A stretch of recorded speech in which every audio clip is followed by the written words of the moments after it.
Well, you look the part, but let's see some of your moves. There we go.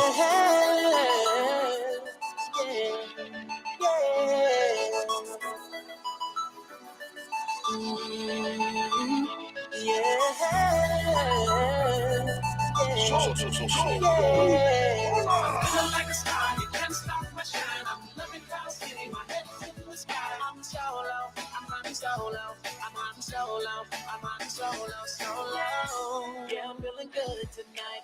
Finally feeling free and it feels so right. Oh, time to do the things I like. Gonna see a princess, everything's alright. Oh, no job but an answer to. Ain't a fixture in the palace zoo. No, and since the carpet nights off me, I'm living life now that I'm free. Yeah, let me get myself together. Now I got myself together. Yeah. Now I made it through the weather. Better days are gonna get better. I'm so happy the current night is gone. I'm moving on. I'm so happy that it's over now. There we go. Whoops. Uh-oh. All right. I got too many windows open. There. If I had a nickel. I know. There we go. Well, I'm not like I can never open as many tabs as Marty. He has like the whole top of his computer is just microscopic tabs. So Yep. That's how I am right now. Oh my God. As the computer person, when people come, my computer's running slow. And it's like, well, you have 600 files on your desktop and you have 100 tabs open. That's why. So how you been? Not too bad. It's Mando been a week. trailer? Yeah, I'm so excited. So I have to say straight from I rewatched.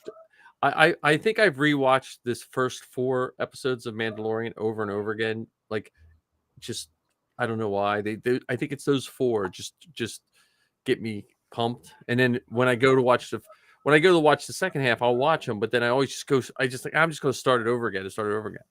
And I watched those, especially those first 2. And then I remember hearing all this when, and I'm not knocking Andor, but I hear all these people complaining, well, Mandalorian sucked so much. The Andor made the scene so much better. And you know what I mean? Like the volume was like the world's best thing until Andor came out. Yeah, it was the best thing until it wasn't. Yeah. But I'm watching that and I'm like it's both of them are remarkable, and it takes away from either of them. To me, right? Like I'm watching them on the planet with the Ugnaught, and I'm like, really? Like that's better than any special effects in most movies, even today. Oh yeah, 100%. Yeah, and I for some reason, people just like to point things out, and nitpick the small things. But I mean, you can't tell me that if they hadn't said that was filmed in the volume, you would have thought it was a real. You thought it was filmed on location. Yep. So I don't know. I just watched it again, and the storytelling, and I think what reminded me of it was the storytelling in Bad Batch. It's the same style, like Filoni, where they tell you stuff ahead of time, but there's no exposition. Mm-hmm. Like we learned a whole bunch about Beskar just by the dude running his knife down his armor. Like he tried to scratch his armor. So we were like, what? And because you had never really heard Beskar talked about at any length, Right. And then like we learned he didn't take his helmet off just from his ride with his prisoner. Yeah. Yeah, I personally rewatched the first 4 episodes yesterday. Yeah. So it's still fresh in my mind. Yeah, they do a great job of giving you information without beating you over the head with it. Right. Like, and then when he shot the Transocean at the beginning, was that episode 2? That made him blowing the Jawas up. You know what I mean? Like they show you something so they don't have to say, well, this gun. They don't have to Star Trek it out for you. Like this gun will destroy humans, right. So I don't know. That storytelling And the Bad Batch again, you see it in the Bad Batch where they're showing you the clones being slowly like treated like crap without just making a whole point of it. Right. And I rethought some of my thoughts on that. Not this newest clone or Bad Batch, but I think Crosshair might have shot that president or whatever to save Cody. Yeah. Because I think he knew Cody wasn't going to do it, and he knew what would have happened if Cody wouldn't have done it. Right. Yeah, I'm very curious to see what, because I'm surprised that they put that episode at the very beginning of the season and not somewhere towards the middle, because they're going to make us wait until the end of the season to pull that thread. Yeah. I'd like to know how many seasons they have planned, because who knows? It's got to be at least one or two more. Yeah, I was thinking. Unless they just do seasons like the old Clone Wars where you do a whole bunch. That's true. Or just not have a season. Just run them. Just have one every other week. Wouldn't that just be the dream? Yeah. Well, I wonder what our conversation, if we could have had this podcast 6 years ago, and we would have dreamt about the day of a Star Wars channel. Right. I started watching Willow, and I'm liking that too. I was late to. Yeah. Well, I mean, if we're talking about shows we've started that aren't Star Wars, I started Star Trek: Strange New Worlds. Is that good? It's excellent. Okay. Believe it or not. So I don't even remember what sparked it. Or I watched Galaxy Quest. I don't know if we've ever talked about Galaxy Quest. Oh, yeah. I love Galaxy Quest. That's my favorite Star Trek show. But I watched a clip of it on YouTube, and I'm like, oh, well, I should just go back and watch the whole thing. And that spiraled into, well, I haven't seen the J.J. Abrams Star Trek in a while. So I watched all three of those. And I'm like, I'm still kind of in a Star Trek kick. So then I started Strange New Worlds. Yeah, I'll have to check it out. I like the JJ's. I liked his Star Trek. I like the old original Star Trek. I wasn't a super big fan of Next Generation. And I think that might have also just been me as an angry Star Wars fan, that I wasn't getting new Star Wars while everyone was getting new Star Trek. Yeah. I wasn't a fan of the Star Trek movies, other than I liked Wrath of Khan and was it The Journey Home or something like that? Mm-hmm. I like those two, but I wasn't really a fan of most of the other ones. Truthfully, I have only seen the motion picture and the Wrath of Khan. And even Wrath of Khan, again, it comes back to, I swing it back to Star Wars. I think Star Trek didn't handle their aged stars well. Yeah. Like they had 70-year-old Shatner running around doing what 30-year-old Shatner did. Right. And it's fine, I guess, on television. I guess that's just television in general or movies, but it kind of took you out of it, because it was similar to Galaxy's Quest. They kind of even made fun of that, where you could believe William Shatner doing all that stuff. Mm-hmm. Yeah, the thing about Strange New Worlds is it so feels like the original series. Now, who's the captain in that? Pike. I met him at Steel City. Really? He's the guy from the Western, from Hell on Wheels. Really? Right? He's a gray-haired kind of guy. Yeah, kind of. Yeah, he did a show called Hell on Wheels, I believe. It was a television show, a Western. Probably one of my favorite Westerns of all times. Anson Mount? Yeah, that's him. Yep. He's a humongous person.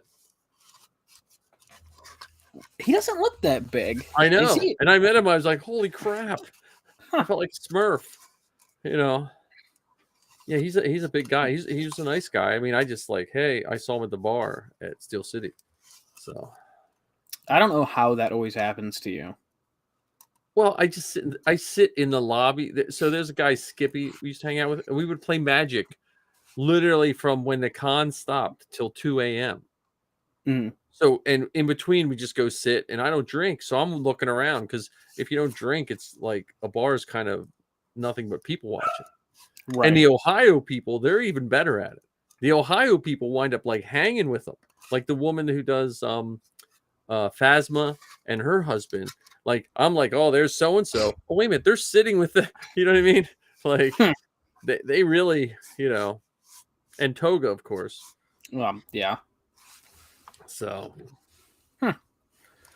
but I like if you look at the old Steel City pictures back from before I went, before 2000, I think I started 2012 ish. They used to go to dinner with the Star Wars guys. Like it was just like, even, because it was just the pop culture hadn't really struck then. Like people didn't really understand, what was out there. Right. Because now everybody's like, look, I was, it's not even pop culture now. It's just like I was a weatherman on whatever. That's soon we're going to see the old NBC Today show, because you'll have some of these people they're like, well, I could go work for so and so, or if I just go sit at a table. You're telling me if I sit at a table for a weekend, I can walk out with handfuls of cash?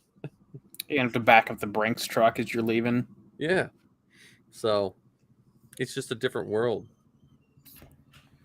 So, but yeah, I like the trailer. I mean, we gotta wait till Ken gets here to get the details of it, but I some people were saying, I was listening to a couple podcasts and they were like, oh, why does he want to go to they were worried he was going back to the cult of always wearing your helmet and stuff. Mm-hmm. But for someone who likes superhero movies and all that, and you might be the same way, I always hate that you get a really cool superhero and they never wear their costume. Yeah. Like, oh, he wears it in the first 5 minutes and he's never in it again. So I'm happy that they want to keep him in his Mando costume. Yeah, I agree. Part of me is like, okay, well, I like Pedro Pascal, and I think it'd be cool to get like a little FaceTime. Yeah. However, like you said, what good is it building up this character for essentially 2.5 seasons just to have this whole adage of you can never take your helmet off, just for him to start taking his helmet off every day. Right. So. And that's what worries me. Like, you'll see him, and even as a parent of a kid who wears a Mandalorian costume, it used to drive me nuts when Zoe wouldn't wear a helmet. Like, I was happy she had her wig, and I'm, and I, as a teenage girl, I didn't want to have her like, don't show your face, but I was like, I spent a month painting that helmet. Wear the helmet for at least every other picture or something, So, yeah, I just, I think the other thing with him wearing the helmet is, I think there's just more they can do with him. Just because you can have stuntmen do it. You can have, I would love to know the percentage of time that each character is in the suit. Mm-hmm. So, yeah, I mean, it's got to be at least 80% Brendan Wayne, right? I think so. I think because he gets called a stuntman, I think he gets confused with other people. But I think he is like the bot. He's like the Andy Serkis of cool Western strutting, Mm-hmm. So, and then Pedro has that other. He just has that new zombie movie or show. Mm-hmm. Did you watch that? I haven't yet. I don't know the game, but the show. I don't know if you watched The Walking Dead. Mm. Better than The Walking Dead. Really? I think so. And I don't know anything about the game. Yeah. I've always been a PlayStation guy, but I never played The Last of Us. Yeah. I know I got the smallest, base level of information. But it was one of those things where it's like, it's Pedro Pascal, it's the girl from Game of Thrones. I'll give it a shot eventually, but I don't think I'll be like a weekly subscriber to it. I think I might just watch it in chunks. It was good. I mean, it was very reminiscent of the first episode of The Walking Dead. Like The Walking Dead, I knew the comic book more than I knew the game. So I was a little more surprised, but I just had the feel of it. I always like a show that it ends when I'm not expecting it. That means I'm really enjoying it. Mhm. You know, there's some of those shows when you're like looking like, oh, how long has this been on? You know, so Yeah. like Well, see, Bad Batch. I'll do that with the Star Wars shows. However, I'm not like, oh, how long has this been on? It's like, how do I only have 5 minutes left? Yeah. Oh yeah. Yeah. Yeah. Well, and you worry about Star Wars shows because there's like 10 minutes of credits. You're like, they got to solve. It's like, oh, I got to watch the 45 minutes of credits at the end. Right. But no, it was worth the watch. I mean, his, you know, I'm still his work in Mando. I love, but yeah, it's and then I seeing Bo-Katan's ship, like that window shot out the ship, which I knew it was from before because I think that's was used in the other one, but you didn't see it quite as long, or I just didn't notice it before, or something like that. Yeah. It was barely in the last episode of season 2. Yeah, It was like maybe half a second. so I'm curious how that whole thing's going to play out, and I hope they bring Sabine in. I just I genuinely think this season. I don't want to. I want to wait for Ken to get my whole. I know. Thought process out. Come on, Ken. Yeah. Okay. Yeah. Let's. Yeah. But yeah, I don't. I just think it's just that show just makes me so happy. Like just rewatching it made me happy. The guy who plays the Moff that he's buying I forget his name now. Herzog. Oh, Who's Werner the guy? Herzog, the client. I love his acting. I just love him being he's like that creepy, like he's like he's almost like the bad guy who thinks he's really a good guy doing everyone a favor, but he's really like a terrible person. So yeah, that's I really like that. I like when he gives Grogu up though, man, that's still hard for me to watch. It's just I still it is just hard for me to stay on that. Yeah, no, I get that. Granted, you always go back to the first 4 episodes of season 1. Yeah, is the same way I always go back to the last 3 episodes of season 2. Oh, okay. I think it's a mix of Boba Fett, Bo-Katan, and Migs Mayfeld are the 3 things that always keeps me going back to those 3 episodes. Well, I would say in season 2, as much as I really enjoy when he first meets Bo-Katan, like when they throw Grogu in that water tank and that whole deal. The Mayfeld one seems to be the one I watch a lot. The Mayfeld and him in the tank. Oh yeah. I like that one. I think that's a really that one leads into Andor. Like that's almost like you had the whole Mando episodes in Book of Boba Fett. Right. Mayfeld's laid the groundwork for like everyone's like, oh, I can't believe how terrible the Empire is. If you listen to Mayfeld's speech, he told everyone, especially when he was talking to that, he laid it all out right there too. So yeah, I love those last 2 episodes just because I love how intertwined they are. As much as I love the sporadic adventures, the first 3 episodes of season 1 and the last 3 episodes of season 2, how they're just this one connective tissue in and of themselves. Just like I can't watch when he gives Grogu up, I hate watching when Luke takes Grogu. Yeah, because that happened when both my kids were going off to college. It just, that breaks my heart too. Ironically, that one, the episode where he gives Grogu up, is my favorite episode. Yeah, it's just not because of that, but because it was nice seeing Boba Fett back in action. Yeah. And I just the set piece in itself was fantastic as well. Well, and that episode is the episode that I ordered the Razor Crest and the Lego rifle the same day that episode came out. Whoops. So, I was like, oh, great.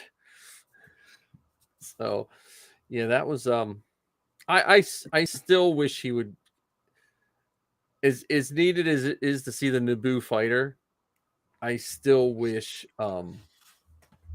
he had the Razor Crest back. Yeah. However, honestly, I don't think we're gonna have the Naboo starfighter for much longer. You don't think? Nope. I think he needs a bigger ship. I mean, because he it doesn't seem like he's a base of operations kind of guy. Right. I would be shocked if he doesn't end up with a Fang fighter at the end of this season. I was thinking more of like a bigger ship that the Naboo fighter could fit in. Maybe he ends up like Han Solo and like a Ghost or something along those lines. But here we go. We got Ken coming in. Oh, finally. We were trying to not talk about anything important until you got here, Ken. It's been one heck of a Monday, man. Monday? I hate to break it to you, Chief. You're 2 days behind. Yeah, that's my point. I know. Well, I'm with you on that, but for some reason I have this stupid amount of energy that is probably going to hit me at like 11 o'clock. I'm going to feel like I'm 100. No, because on a sadder note, there are two people I know that are at least 10 to 20 years younger than me this week that have had strokes. What? I know of one that's had one recently. Yeah. Is he a Mando Merc? Yes. Yes, and he's 20 years younger than me. Yeah, we hung out with him at Fan Fest in Philadelphia. And then there's another gentleman. I don't want to tell everyone's business, but there's another guy that I know that's in one of the groups that had one too. Well, there's actually there's two in the Mercs that I know of. And it is really frightening and sad. You're right. I just hit 55. So I'm like, the only plus side to it is I looked at my paperwork and if you're 55 or over, I don't have to take any more courses to keep my job.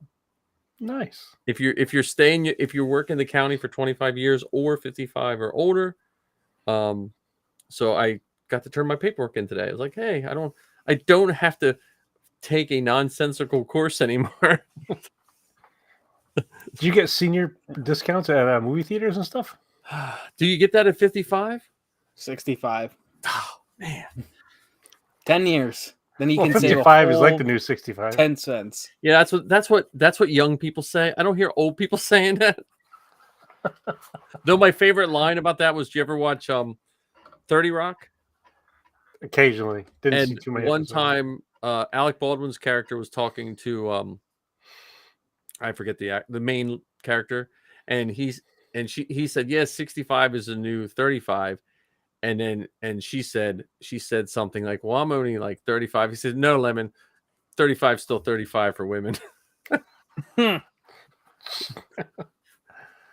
which mildly unrelated. Other than Star Wars, if you watch some other movies and TV franchises, you can be a 75-year-old man and have the 30-year-old female lead. And you have to give Lucasfilm credit where you have Boba Fett and what's her face? They're pretty much the same age. Ming-Hua. Yeah, Ming-Hua. You know what I mean? Like you have to give. And the girl the woman who plays Bo-Katan is older too. You know what I mean? Like, so.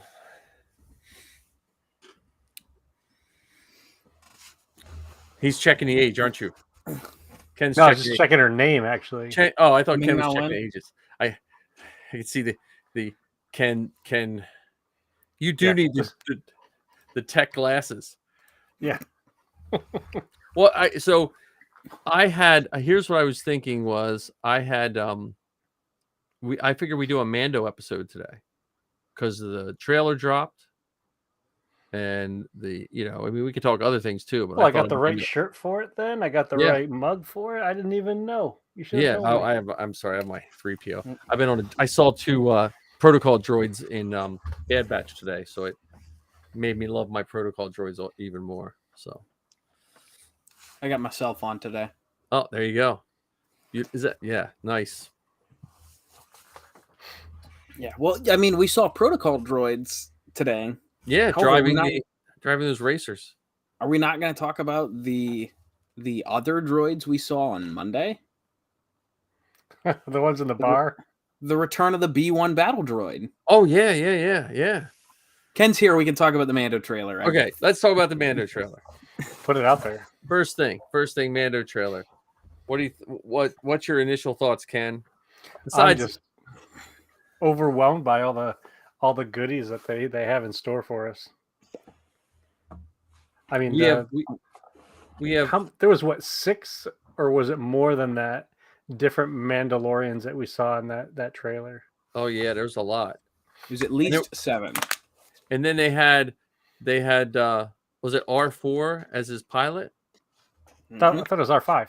I mean R5 as his protocol droid, which that droid is I can't imagine that has the best nav computer on, because that thing was a piece of crap 30 50 years sooner before that or whatever. So yeah, I'm so happy with the trailer. Grogu kicking ass. Yeah, and he's not falling asleep either. Yeah, I know. Yeah, he's like, gotta get over that. The flashback scenes. I can't do it again. I can't do Order 66 again. Gonna have to. Oh man, I wonder if they just if one day they were sitting there and like, hey, we don't have anything to do. They're like, okay, just film us like 2 hours of Order 66 and we'll use it up. You know what I mean? It's like that. It's like that jar of something in your refrigerator that you just have to include with every meal so you don't waste it. It's the hot sauce. Yeah. I can have it with eggs and potatoes. Yeah. Macaroni and cheese. Yeah. So I mean, eventually there's going to have to be, well, I guess the new show coming out with Jude Law as Order 66. That's going to have Order 66 stuff in it. Oh no. So, it's going to be like we'll have a tour shirt and the front will say Order 66 and on the back it'll just have every show that has a scene. Every episode. So one of the questions I have for the Disney trailers when they put them out, so they show little bits. So how much of the season are contained in those little bits? Typically, it's only the first couple episodes, but there was one show, I don't remember which one it was, maybe it was Andor, where there was stuff that was scattered throughout it had to be, I think it was Andor. Mm-hmm. Yeah, I wonder if Andor was because Andor was so delayed. You know what I mean? Like they started it and it seemed like they had a longer span of time filming it. That they just had more stuff to give them. Where some of these shows are like, they're like butt up against, look, we just finished it. We want to, bang this out. And I also wonder, because they got burnt on Rogue One, if they still do trailers like they did in the past. Like pre-Rogue One, at least from what I read, companies would just give some footage to out of house studio and say, here, make us a trailer. Mm-hmm. And I wonder if Rogue One changed that because of the scenes they didn't appear in the movie and stuff. And now don't they have a law, or they try to make a law that if you don't like a movie, you can sue if the trailer's lying? If the trailer's different than the movie. Yeah. Well, in that case, I want my money back. I think I bought like five versions of tickets to see Rogue One. Yeah. Yeah, I don't know. I'm just curious. 80% of that first trailer wasn't even in the movie. Right. Well, again, if you look closely at the Toys R Us poster that was released, and the drawing of Ray, because the drawing of Jin looks very much like the actress that plays She-Hulk. And when that movie was being cast, she was one of the people they were thinking about. Well, I thought there was a poster for Rogue One that had a totally different character in it. Oh, not just Jin, but I thought there was another alien or a droid, and I saw it at a convention once, and unfortunately, I looked at it, I pointed it out to Heather, put it back, and then went back to that same booth later on. Couldn't find the poster ever again. So I don't know if it was like a figment of my imagination or what. But Heather remembers the poster too, but we couldn't remember which one of the sequel movies, the Disney era movies that the poster was from. See, I'm sure I had to say it here before. My favorite trailers were the original Batman movie trailers. That they showed you absolutely nothing. I think they showed the Batmobile coming over a hill, the bat symbol, and the Joker laughing. They were so like they would not show you Batman in a suit, because until you saw the movie, if you saw some of those Michael Keaton shots of him standing in a suit, it looked a little silly. Until you saw the movie. Mm-hmm. And at the comic book stores, like, you would get stuff and there would be no photos of stuff until that movie hit. That was just, that was the first movie I ever stood in line for. Back before the internet. Hey, don't put that one on the internet. I still waited in line for Force Awakens. Well, we used to have to buy a newspaper to see what movies we were going to see. That was before Movie Phone. Yeah. Oh, yeah, yeah. And we didn't have. I don't think we had Movie Phone in Lancaster, because we had like 7 movie theaters, and they were all independent movie theaters.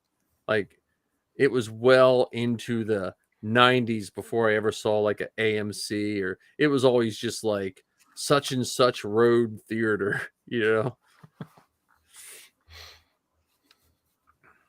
We had Effort, a theater that had half of the seats were roped off because the ceiling was falling in, but it was 75 cents a seat. So you're like, well, what's a little plaster? Asbestos. A little brain damage. 75 cents. Let's see. Cheap movie, possible concussion. Cheap movie. Head injury. What I would choose every time. I think it's a beauty salon now. So. So what else did you like about the Mando trailer, guys? Grogu and the Mandalorian together makes me it's going to be, until the day I die, I think back of when Zoe and I would watch it. She would come home from college or whatever. The Mandalorian is going to be that to me all the time, like that. And that's probably why right before you came on, I was saying to John, I hate seeing when Luke takes him. It's hard for me to watch that part. I'll watch till the end, and then I'll let it not watch it. And it's hard for me when he gives them up to at the beginning. Those even though I know what's going to happen, it still upsets me. I can see that. Yeah, I was telling him those. Ironically enough, those are my 3 favorite episodes. I think it's a little funny. Yeah, well, I mean, it's I'm seeing John, like I get such smiles now because John and his dad are now where me and the girls were in 2007 of yesterday was when I joined the 501st. Happy anniversary. Yeah, so so that's, I mean, I know what you guys are in for, and you're gonna have a blast. I mean, it's Yeah. Well, the other benefit is, John can buy his own tickets to get into the cons. It's true. Or you get some good cons, you don't gotta buy tickets. Yeah, good point. Yeah. Well, in 3 days, an amount of days, I will be at another convention. So Which convention? Ohio Con. Oh, okay. I thought it was Motor City Con or something is coming up. Has a whole bunch of the Star Wars, like Ashley Eckstein and all those guys from Clone Wars is going to be there. Yeah, they were all at Galaxy Con a couple weeks ago. I guess more than a couple weeks ago. It was a month and a half ago, but yeah, this was a very spur of the moment. Like, I'm not doing anything this Saturday. Yeah, I'll go to a convention. Do you have a Krennic pop for your dad? I did, but I don't know what happened to it. Now he's Pop Krennic. Right. Yeah. Back to the Mando trailer, though. Oh, sorry. I am very excited because I don't think this is going to be like the previous 2 seasons. I think that it's going to be very much so one story carried throughout the 8 episodes, just based on what we've seen so far. Well, and I don't know the timeline. Ken probably knows it better. But season 2, I think, of The Mandalorian was probably a harder lift for them when it was. I think they knew The Mandalorian was going to be successful, but I think season 1 had the weight of Disney Plus on it. Like, I think they hung that Disney Plus streaming service around Mando's neck, Yeah. And I think that made probably planning season 2, they probably had to stay a little more like similar, if that makes sense. Mm-hmm. Am I making sense, Ken? Yeah. And I just, for me, I just don't know where they're going, which is super duper exciting about it. Because this exists it exists in such a part of the galaxy that it could literally go off, into the wild reaches and not necessarily have to be connected to the larger story at all. Yeah. Well, I go back and forth liking the connected stuff and liking the one shots. Mm-hmm. I go back and forth. Like, I'm like, oh, I really like that. And then I see an episode like when they were on the snow planet with the frog lady. Like, even though that was kind of connected, that was just kind of a cool story, like a little adventure, It was like an A-team adventure. Well, and when it aired, it seemed like it wasn't connected.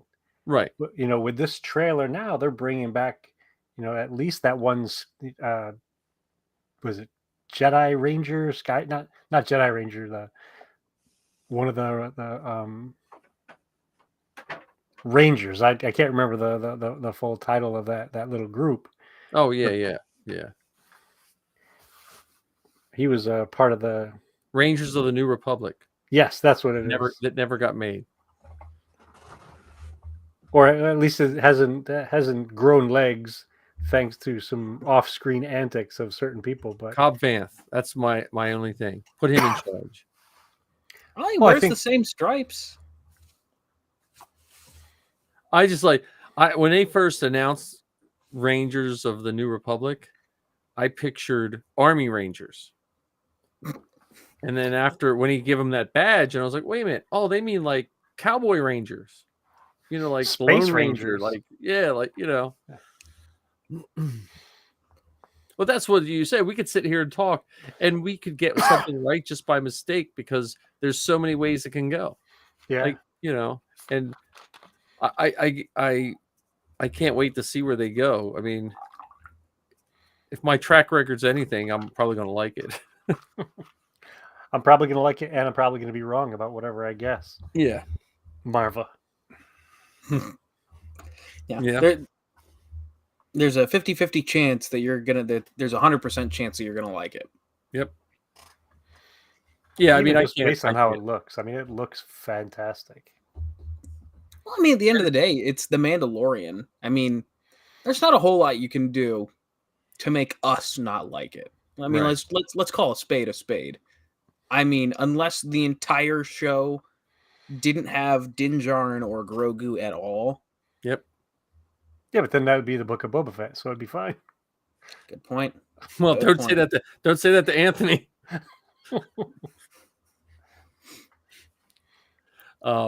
Yeah, no, it was a good trailer. I still love that drop ship, which I'd seen before. Like, that's like the coolest thing ever.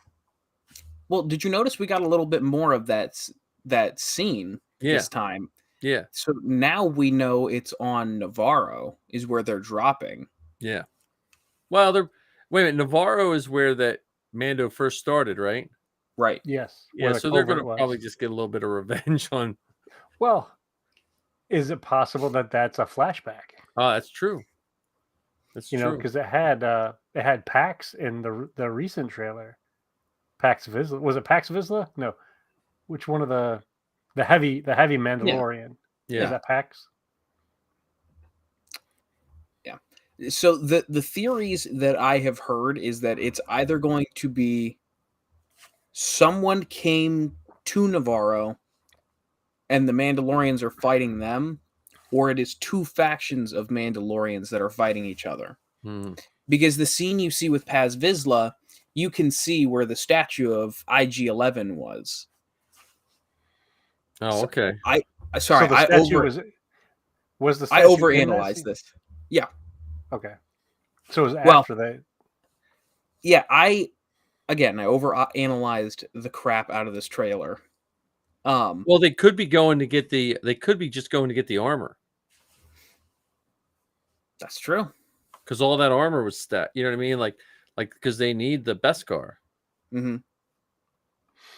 They'll have buckets of Beskar. Listen to the Beskar Bucket on iTunes or wherever you find podcasts. The shameless plug. I love it. Yeah. I think this season's going to blow the other two out of the water. Good. Which is weird because even though we haven't seen it yet, there's already been rumblings that it's going to stink. Oh, I know. Well, I think there's a group of people that no matter what, they want to say that because someone's going to get it right eventually.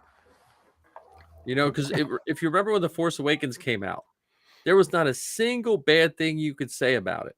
Weeks after it was out, and then that one person said something about it, and then it opened up this whole, you know, like because they're like, wait a minute, that guy got how many clicks because he said it was a copy of this? Oh, hell, listen to what I got to say, you know.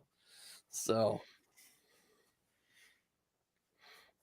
But yeah, I was saying to John, like everyone was crapping on the volume, you know, with Andor. You know, the volume this is so much better, and why can't they both be really good? Because the volume, when you rewatch that, even knowing it was in the volume, you're like, wait a minute, yeah, that looks good. Like I was watching when he lands the ship, in season 1 on that desert planet where he rescues Grogu. And I'm watching that. I'm like, that looks like a ship is really landing somewhere. You know, like what, you know. Well, how about when he was fighting the Trandoshans? Yeah. Or fighting the Mudhorn, any of that. Yeah. Yeah. I mean, yeah, I don't, you know, I want to transport some of these people back to like 1970. Here, watch this science fiction. Shut up. Here. Well, even transport them back to 1977 and let them read the reviews of the original movie. Not everybody liked it, and it still was successful. Yeah. You know, so something can be successful in spite of all the negative reviews and comments and so on. And I think it goes kind of with the comic book movies too. There's a lot of people that don't understand why people like certain things, and instead of just saying, well, that's not my thing, they're just going to crap on it. Like I find it odd that when you watch any of those Marvel movies or any of the Star Wars movies, that none of those people get any kind of awards for acting, but someone who just does a regular, I don't know what seems like a normal movie can get. It's way harder to act like you're telling me that those actors that play Marvel characters that are in a big giant green screen are not doing a good job making me think they're fighting something. than someone standing in a kitchen talking about, their love life or something. Yeah. The neighbor's love life. Yeah. So I don't know. I just think there's a little bit of a bias, and it's just the times we live in. Yeah. Well, I mean, look at the Golden Globes from this year. Diego Luna was nominated for Andor. Yeah. However, Kevin Costner won for 1927, a spinoff of a spinoff. Yeah. So speaking of award shows, are you guys excited about the Georgies? I am. I finished my list. I finished mine. And I added my own category, but no one chimed in, Oh, I commented. I didn't chime in on that, but I shared it with you. Shared my comment with you about it. I thought that was hilarious. No, because that was the only thing that took me out of your universe. I'm like, wait a minute, that guy, that's his girlfriend. That makes no sense. I can believe Star Destroyers, but I'm sorry. Wait a minute. So you don't believe Bix and Tim's, but you're okay with Pelly and a Jawa? Oh no, well, yeah, the way they have it made up, I no, with Pelly, I believe she just runs her mouth and 90% of what she says isn't true. Yeah, you know what I'm saying? Like, I think she's one of those people that, because she's a mechanic, she just tries to keep people talking while she's doing her work. And I don't think she gets much human interaction. And so she just, and then she just goes with it. Yeah, but she's got the droids to talk to. I know, but don't you think in a real universe, wouldn't those, if you just hung around with droids all day, wouldn't you get a little, I don't know. I guess I have to have it happen for a pit droid. I can see if you had a protocol droid, it would talk back. But if you talk to R2 or a pit droid all day that's just beeping and clicking, I don't know. Yeah, but some people seem to understand them. I mean, look at Luke with R2 when R2 was swearing on the island of Acto. Yeah. Watch the language. Sacred island.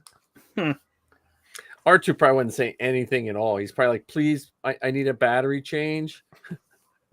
This lightsaber's corroded my innards, and he just keeps thinking he's cussing. I don't picture Luke being a very good student of when they were learning droid beeps for the load lifters. They probably always broke because he learned the wrong beeps. He just seems like he was really half-assing it at his uncle's farm. I'm just saying, Wednesdays are going to get exciting pretty fast because starting in March, it'll be Bad Batch and The Mandalorian. Right. Well, that's what I'm thinking. Like, February is Mando month.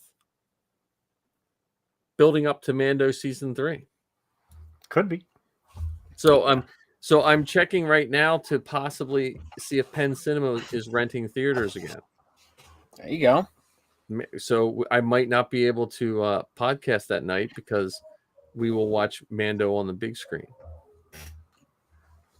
See, I'm just gonna have to do it that morning. Well, that's the only thing. That's what I got to think of is, do I want to rent a theater and risk being spoiled all day? Because when you teach middle school students, man, they're like, that's like chum in the water if I didn't say I saw it. Well, what if you?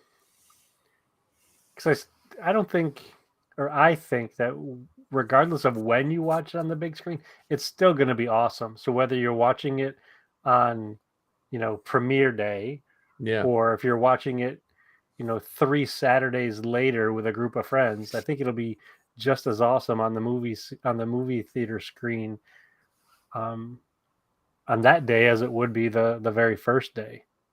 Yeah, I'll have to think about that. I'm going to see what he has available because they changed it now. It used to be called pod rentals, and now it's just birthday rentals. So I got to see. I don't want to like rent it and they're like, oh, and you can choose these 4 movies. I'm like, yeah. Marley and Me. Yeah. Jeez. So, but yeah, that's the Mando month. So I can't wait for those 3 weeks where it's, we all get in here and, Mike's like, didn't have a chance to see either of them today. Well, no, you know what? Because my robot competition is this Saturday. So like right now, this week, I'm staying late 3 days out of the week to prepare for this robot competition. So I will not be the extra 6 to 8 hours a week at work. So always a plus when you're not working for free. Yeah, well, we have to work for free because I have to turn in a paper at the end of the year. Good point. For all the free work I did, or I'll be a disappointing teacher. How much of this season of Mandalorian do you think is going to involve Bo-Katan and possibly Thrawn? See, I wonder, do you think they're going to save Thrawn for the Ahsoka show? That would be my guess. Like, I wonder if you're going to have the whatever, free Mandalore / that, which will then lead us into the Ahsoka show, which then would possibly build into either a confrontation with Thrawn or somehow point, like all the shows will then point to a single finale or something. I don't know. Yeah, I think we've got a better chance of this leading into the sequel trilogy than moving more towards the Ahsoka show. So I think out of the two, seeing the rise of the First Empire and seeing the conclusion of the Thrawn events, I think we're probably going more towards the rise of the First Order, just with like the whole Dr. Persian. Yeah, because they showed him. Yeah. Now, do you think that was a flashback scene or a current scene? I think that's probably a current scene. If I had to put money on it, I would say probably current. Because he just looked more official than ragtag like the rest. Yeah. Let's go back and look at his ear. See if he's missing part of his ear. That's true. The days of high def. Imagine if this was pre Phantom Menace when you had to download the trailer for half a day. And it was on a little little matchbox size image. Goodness. I was 44p. I was pulling movies from my kids being little, and I'm like, oh my God, how terrible are these videos now? Like, it looks like my memories are tainted. Yeah. It's like I thought I saw it in high def. So yeah, that's my Mando. What else we have? We have Bad Batch. Well, Bad Batch, and there was some footage released of Rebel Moon. Of what? Rebel Moon. It's the Star Wars-esque movie that's supposed to be done by Zack Snyder. Oh yeah, well, but it's not Star Wars. It's Zack Snyder's version of Star Wars. Yeah, I'm like, we've hit our quota of non-Star Wars today. You just weren't here for it. Yeah. But Bad Batch, I liked. I thought that was a fun episode to let tech kind of shine. Well, and how nice is it to have a callback to George and his racing, whether it was his actual racing, the stuff that we saw in the Phantom Menace, and or the stuff that we saw in the Droids cartoon. Yep. Well, and I think it also reinforced the abilities of the clones. And it was cool to see a battle droid was one of the pilots, and two protocol droids. A battle droid on a protocol droid's body. Yes. And an assassin droid. Yes. Yeah. God, that brought me back to when the assassin droids would put on clone armor in the first season of Clone Wars. That was scary for Zoe.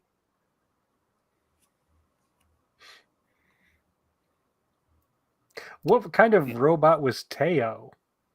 I don't know what that was. Because he kind of sort of looked like an exposed hot rod engine, like his chest parts. Yeah, I don't know what those or motorcycle parts. Yeah, I don't know what because that was a whole new design. Like it was funny though because he was the guy from Parks and Rec, John Ralphia. Ben Schwartz, right? Is that what I don't know. Ben Schwartz. Yeah, because Zoe said, "Oh, that's Ben." I didn't know who it was. I just knew the voice sounded familiar. And when she said Ben Schwartz, I said, "I think that's John Ralphio." So I was like, "Yeah, that's cool." And then me and Zoe got into this long discussion of like famous people on Star Wars, and I was like, "Wow, I wonder if these people do it for free or less money, just so they can say they're in Star Wars." Because I always seem it odd that they, when you're doing a cartoon where it really doesn't matter whose voice does what. Like you and I are going to watch, all of us are going to watch it. It doesn't matter who does the voices, we're not. And so I wonder if those people just want to like, hey, we'll do it for whatever cheap rate so we can say we're in Star Wars. Well, there was a Ghostbusters connection in today's episode. Yeah. That was an odd character because when I saw his silhouette, I thought he was one of those spider guys. Okay. The one that Anakin killed?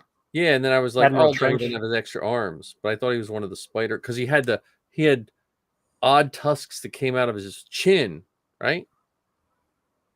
Well, I think the other ones came out of their chins too. I just don't think they were pointed in the same direction. Right. But when I saw the silhouette, I was just like, is that one of those guys? But back up. What was the Ghostbusters reference? Ernie Hudson. He did the voice. He did the voice of that big beefy character. Oh my God, did he really? I was rushed watching today's episode, so I missed everything. I got the gist of the episode. I just need to go back and rewatch it. The soundtrack for that was great too. They had like some techno trap kind of music in the background during the race. Yeah, the race was really cool, and I liked that it showed that tech could outthink a droid. Because the droid was like, you gotta do this, and the tech was trying to tell him, and he didn't. And I knew he was going to get hit by a car when he was walking. I was like, he's going to get hit by something. So. Well, did you pick up that was one of the other guy's henchmen? Yeah. I was like, so that was good. I mean, it was a fun episode. Because that's the perfect show where I do like that they have episodes that don't 100% go click onto the narrative.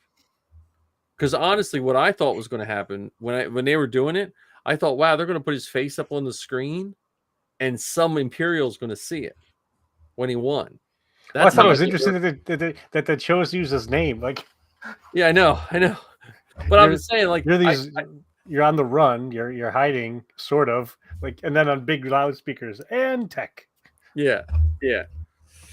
Well, the internet in the Star Wars, the HoloNet is not very good. And I've said this before too. The internet is one of those few scientific developments that if you watch pre-1990s, other than like war games, there was really no thought of how the internet and stuff was going to change how we look at things. Like there was no one had a concept of that. Star Trek didn't have a concept of it. Star Wars didn't have a concept of it. And so they had to kind of retro sci-fi certain things, like they even did it in Firefly. With Firefly, the movie, they had that guy that was like a blogger, or a podcaster, like a broadcaster in the movie that wasn't really in the television show, and they kind of had it because like in the 90s, it just kind of just blew up. And then when smartphones hit it, So I guess we didn't reach our non-Star Wars talk. I guess not. I stand corrected. He slipped it right in there. Star Wars. That's Star Wars. Firefly's not Star Wars.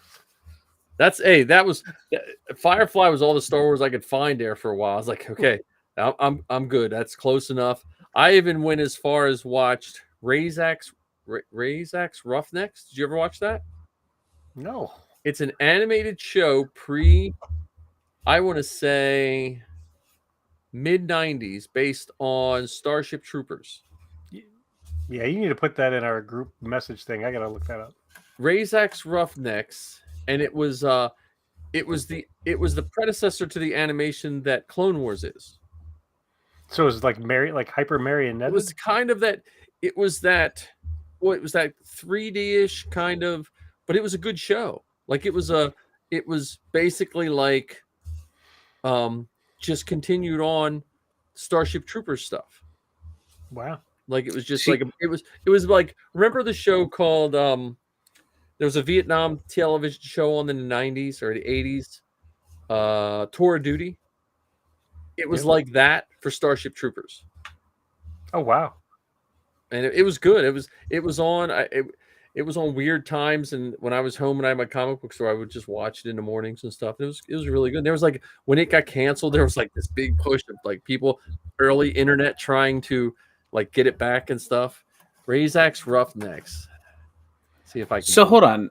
So what you're telling me is you watched Firefly, yep, a spinoff of Starship Troopers, yet you couldn't give arguably the best Star Trek show a chance. You're correct. You missed Star Trek talk, Ken. I thought you were going to talk about Futurama. I thought you were going to say, and you didn't watch Futurama. No, I watched Futurama. I did watch Futurama. All of it. Several times. Yeah, I could not give. You know, the other thing is, which I'm sure he's not going to listen to it. My one brother-in-law was a big fan of Next Generation, and he's kind of a jackass, and so that was probably another, subconscious thing. Probably. So what about? I'm going to say something, and I hope it doesn't make the two of you sad. So there are people out there that have already seen 14 of the 16 Bad Batch episodes. Yeah.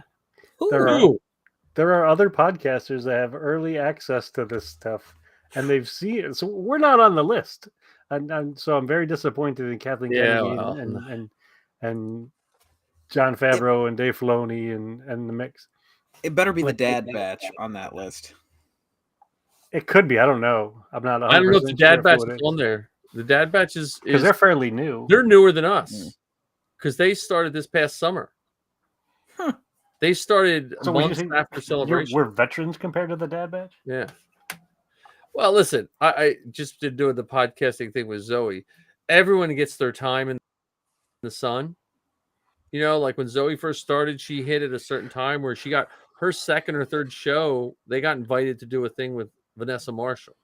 You know what I mean? Like it's just timing. What about you? Razak's Roughneck Starship Troopers Chronicles. That's a mouthful. There is 10, 20, 30 episodes. No.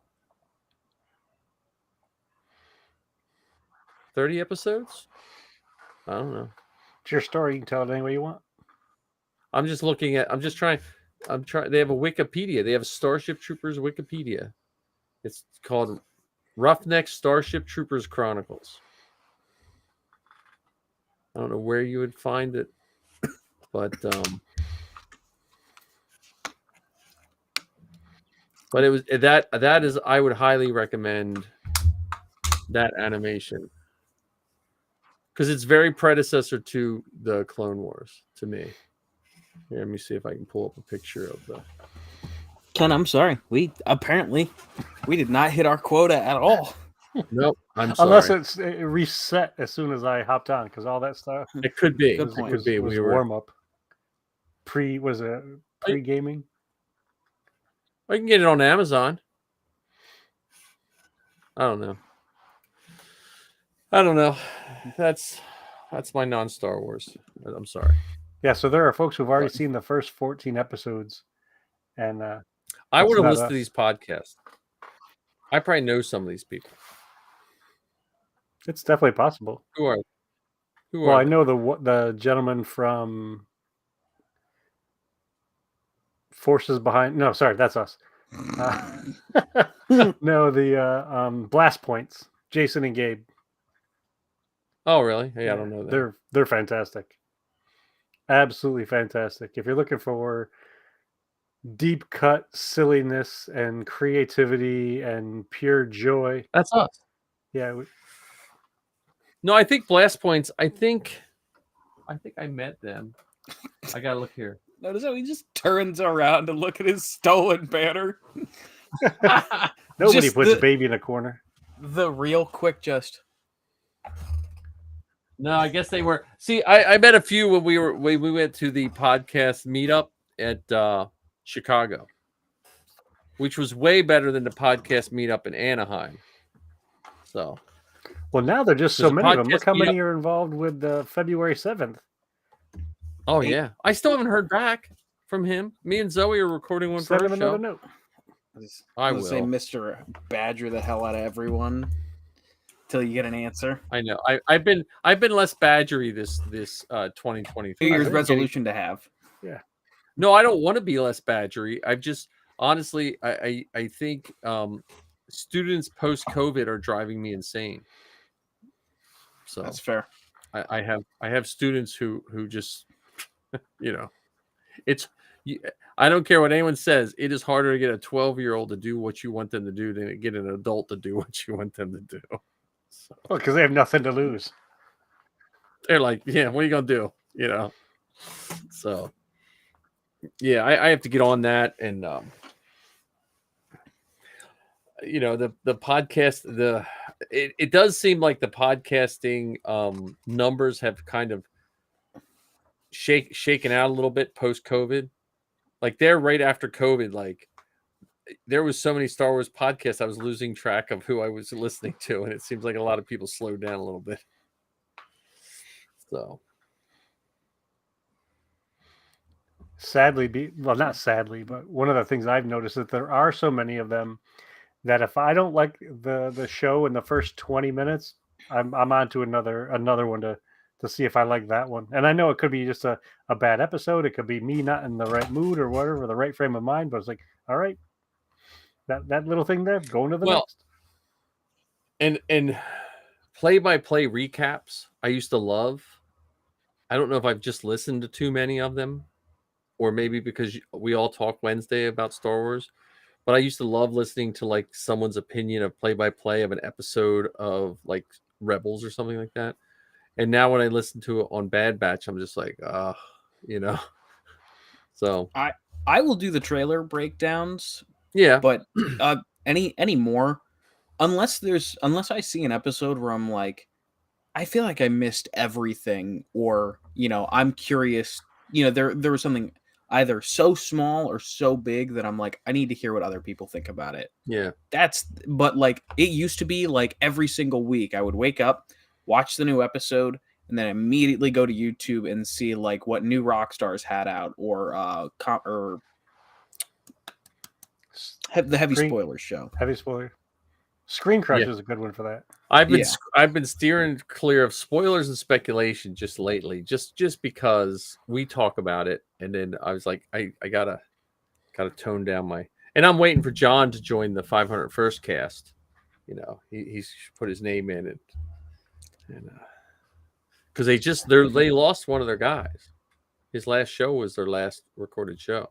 Are they like actively looking for another host, or? Again, I'll tell you exactly the advice I give my kids. You don't wait till someone's actively looking for anything. You just tell them you're ready to go. Right? No one's going to say, well, we would have taken you, but you seem way too eager. You know what I mean?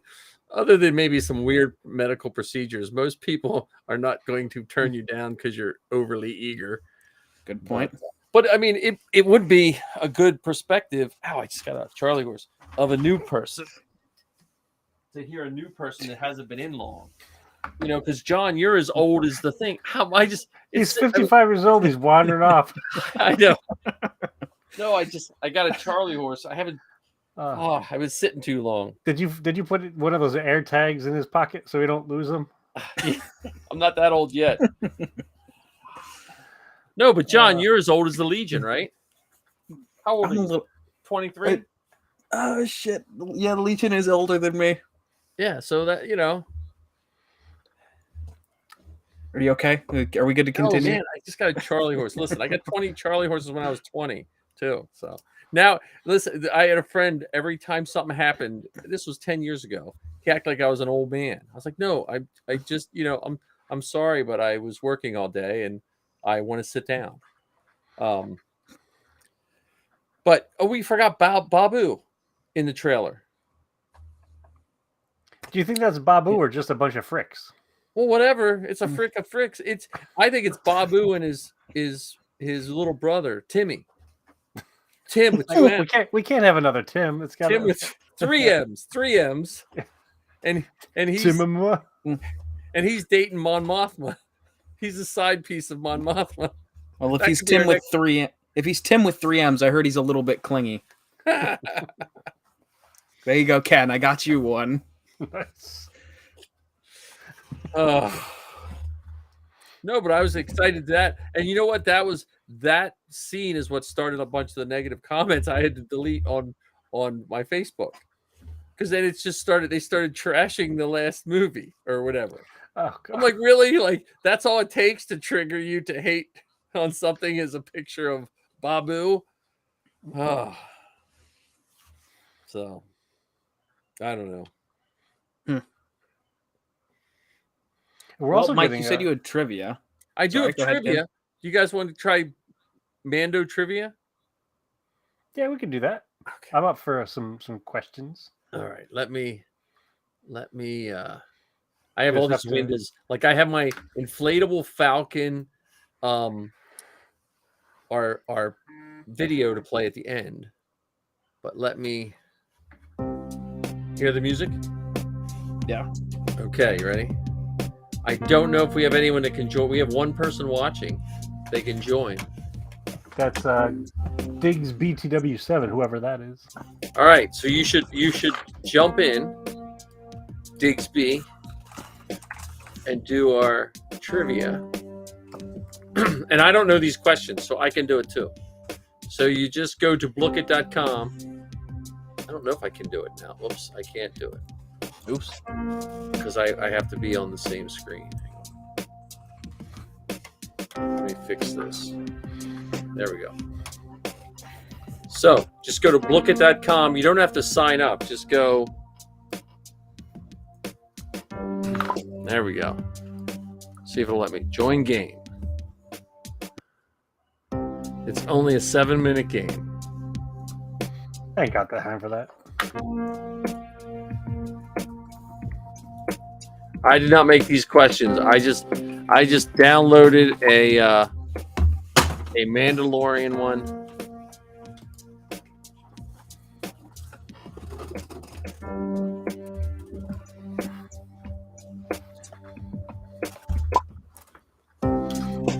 Old man Mike. Just to make you guys happy, you know. All right. So if Senior Mike, senior citizen Mike. So we will. Let's see. We have 3 people in. We have 1 person watching. You can join in. It won't hurt you. I promise. It won't steal your identity or anything. Well, it might. I don't know. Are you guys ready to start? Sure. I'm ready. This is for the champion. This is for the Golden Georgie, which I could not find a good file. I was trying to 3D print a file. Oh, this question's easy. Yeah, I'm glad I wasn't the only one who was looking for a Georgie. Good. I found the busts, but I really didn't want to spend whatever it was, 30. They went $30 some for a file. Yeah.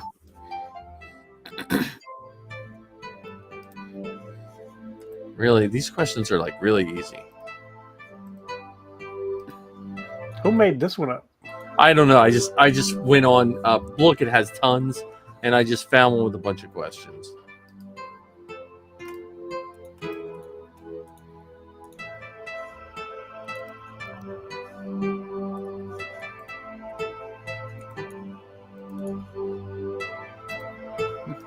I think this was made by a middle schooler. Oh, maybe it was. Are they right? Are the questions? We all get different questions, so. My right or your right? This question said, who's in the right of this picture? The heck I have 3 taking my goals.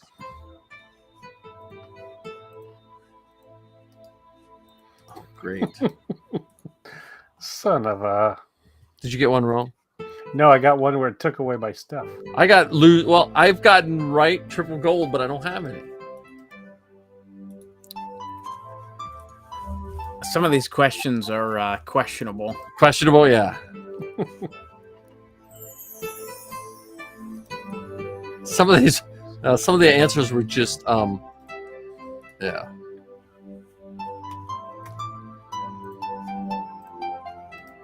Yeah. So They call the guy Cyclops. Come on. Finds Grogu. Some of them are tests on spelling too. Yeah. Who's winning? John is winning. That's what I mean. It's sheer luck. Ooh, Imperial spelled Empirial. Well, how about the spelling of the Mandalorian? Well, there was one where the correct spelling was the winner. All right, let's see. Stop taking my gold. I can't take anything.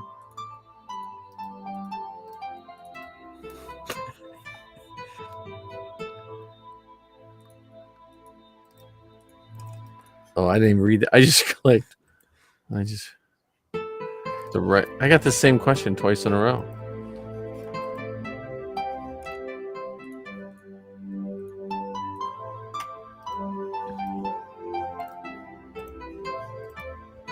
Like, I think the magic hand thing and the force are the same thing. Come on, baby, do the magic hand thing.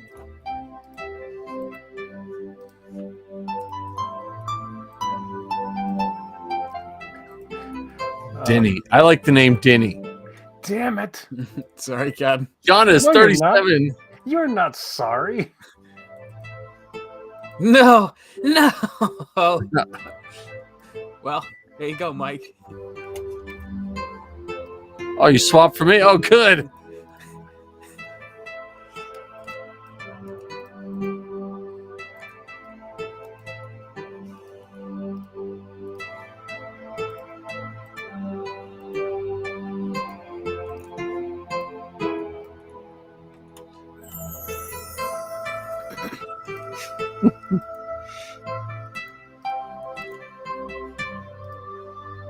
She didn't sense fear in him. That's baloney.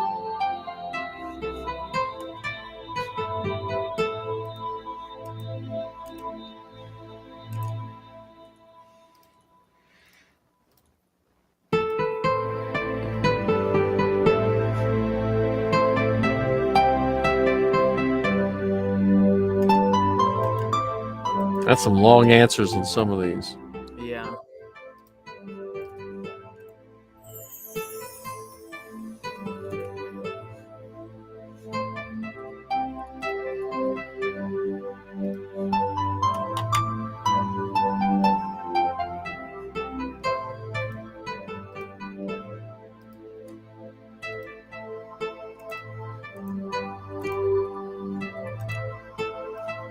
Oh, someone took my gold. You're welcome. Sideways hair. Yeah.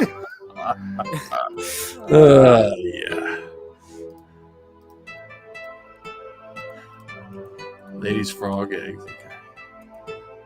Remember when that was a scandal? Oh, man. Stormtrooper spelled wrong. It's not 2 words.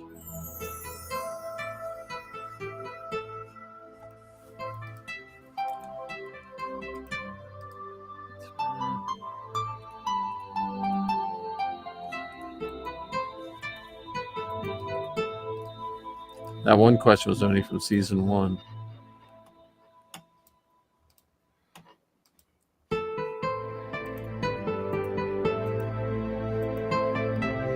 We got a minute left.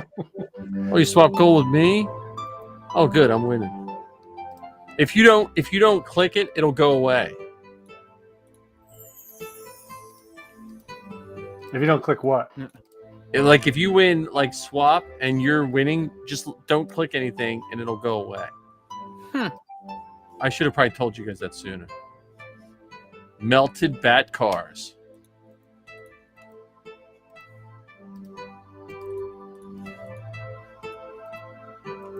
What does the Twi'lek lady do a lot of? She looked weird. I like some of the wrong answers better than the right answers. Oh, John just took $7,000. Sorry. I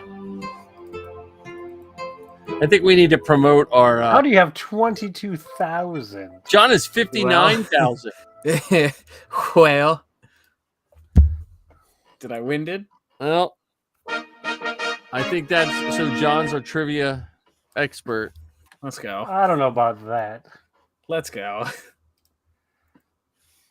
What was your accuracy rate? Oh, I just 86%. 91. I lost because of a couple spelling. I have to come up with some better questions. That was just a. Mike, is that the Burning River Squad logo I see on your desktop? Yeah.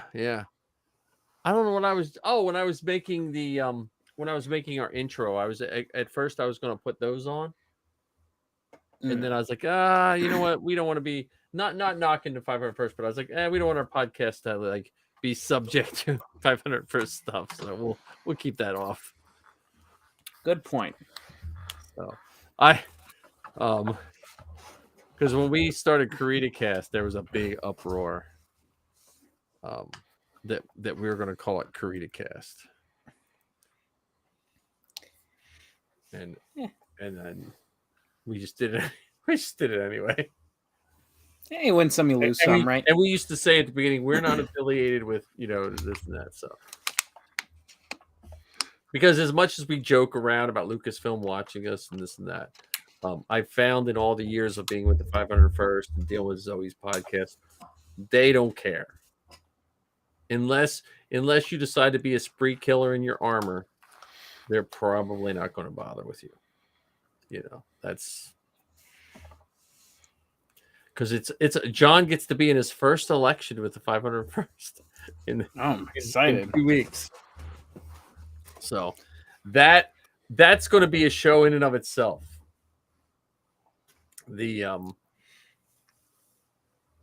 So yeah, I genuinely wonder how that's gonna because I genuinely I don't know what to expect. Well, it is there's been some good ones. It's just the I don't know how the Ohio. I mainly watch the big election, So, and hopefully Justin will run again, and I'll vote for Justin again. But there is some stuff. It's neat to see because sometimes we forget that it's across the whole world, so rules have to match up and fit everything in the entire world. Right. So it's sometimes in this country we get a little spoiled with some of the freedoms we have, So, do the Mando Mercs have elections? Yep. Okay.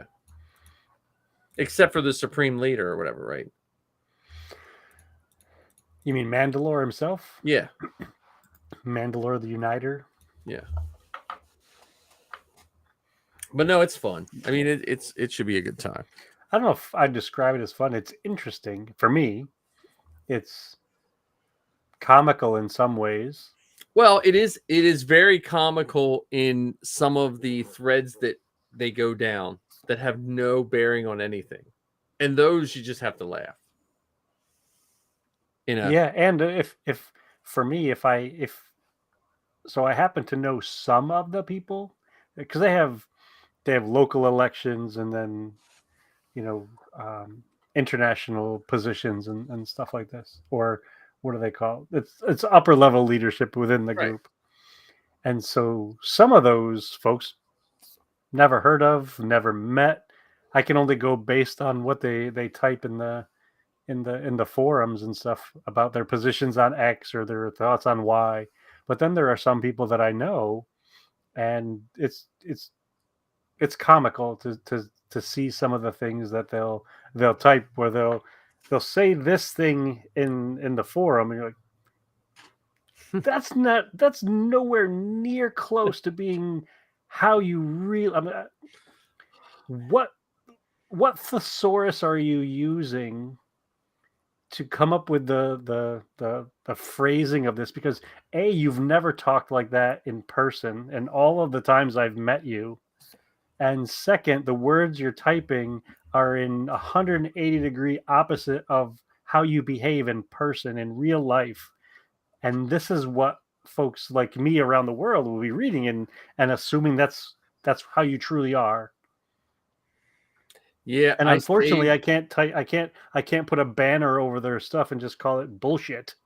I saved the all my election questions as a giant PDF because of the not only the stupid questions that people ask me, but the even stupider answers my opponent give, because I just give simple answers. I'm not a, and yeah, I learned a lot from running, but it should Mike, I'm going to nominate you for the Legion. Nominate away. I'm not joining. Justin, honestly, Justin Solnfeld, I can't say enough nice things about him. I met him. I became friends with him through Jordan years ago, and he comes to the Legion to bring something to it rather than to take something away. Right. And I think that's how the people that do a good job leading the Legion, they're not trying to fill a hole in their regular life. They're trying to share their joy, if that makes any sense. Mm-hmm. Am I making sense, Ken? Oh yeah. And I think that goes all the way down to the membership. Like the Legion makes things better for me in my life. However, I didn't join the Legion because I was so unhappy that I was like, well, look, if I do this, this will make me happy. And I think a lot of people, like, they're not happy at their job or they're not happy with their relationships, and they think the Legion will fill that hole. And it might act like a Band-Aid for a while, but it's not going to fill that hole. So unless you have a hole to wear costumes, then I guess it would fill that hole. Like, there aren't a whole lot of cons around here in Northeast Ohio, so yeah, there's like a drought of cons right now. I love how I say that. I'll be going to my third con in 2 months. Yeah, well, it's relative, man. It's all relative. There's not really much. We have, I think there's a Phantoms game or Allentown hockey game in April that I just got an invite to from Marty through the Droid Builders. So I'm going to try to convince Safi to suit up. Yeah, I'm currently on a wait list for there is a Columbus Blue Jackets game, which is like actual. That's NHL. I don't know, because I'm currently 6th on the wait list, and we got capped at 30. So wow, that's impressive. 30 is good. That's a good number. Well, see, I think around here we have so many groups. Like, we have the main groups, and then we have Saber Guild, and then we have this offshoot of Saber. We have another group that's not really Saber Guild, but it's a guild. We have, like, I think there's probably 15 different costuming groups, and in the country, like, or more. And I think almost all 15 of them are somehow really in Pennsylvania in one way, shape, or form. Like, if us three decided to, if we made a website and made a costuming group within like 20 minutes, we could get put on Lucasfilm's list. And any open invites, they have to invite all the groups. And so that's why around here, like, a lot of times we'll get like 10, right? Is that how it is, Ken? With some of the games, they'll be like, you can get like 10 spots. 10 per group, yeah. Yeah. Because they're assuming that each of those 15 groups will have 10 people. Yeah. So that means they're looking for 150 people. Yeah. And it rarely ever gets to that. Yeah. Because the other part too around here is I know some folks that are in each of them. So that one person can't go to the event as in 3 costumes. They go to a convention that way, but they can't go to an event like this. Wear the Jedi for the first. The first period and wear their stormtrooper for the second period and finish in their Mando. Yeah. I also think some of these venues, if you reach out to them and you say, look, we can get, I think like Marty gets personal invites from the Phillies, the Reading Phillies, and the Flyers. Like he's not. He just gets. Hey, can you bring like the Reading Phillies or the Fighting Phillies or whatever the minor league Phillies game? That guy called Marty the other day and said, "When are you available?" And that's when we're going to schedule Star Wars night. So it was like, that's pretty impressive, you know.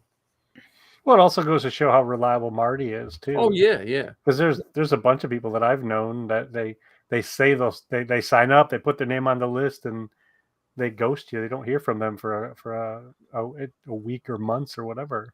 And I understand it happening once in a while. I understand life gets in the way, but you can and you probably even seen it, John. I get irritated. You can't have a family emergency every event. You know, like if situation X is always happening on every Saturday you sign up for something, maybe you shouldn't troop until you get situation X straightened out, you know. So yeah, because that's I always get irritated with that because that a lot of times it lets people, like, we like to plan ahead, especially when the girls were little. We would put it on I would talk to the girls and say, look, 3 weeks from now they want us to do this, but you'll be gone all day Saturday.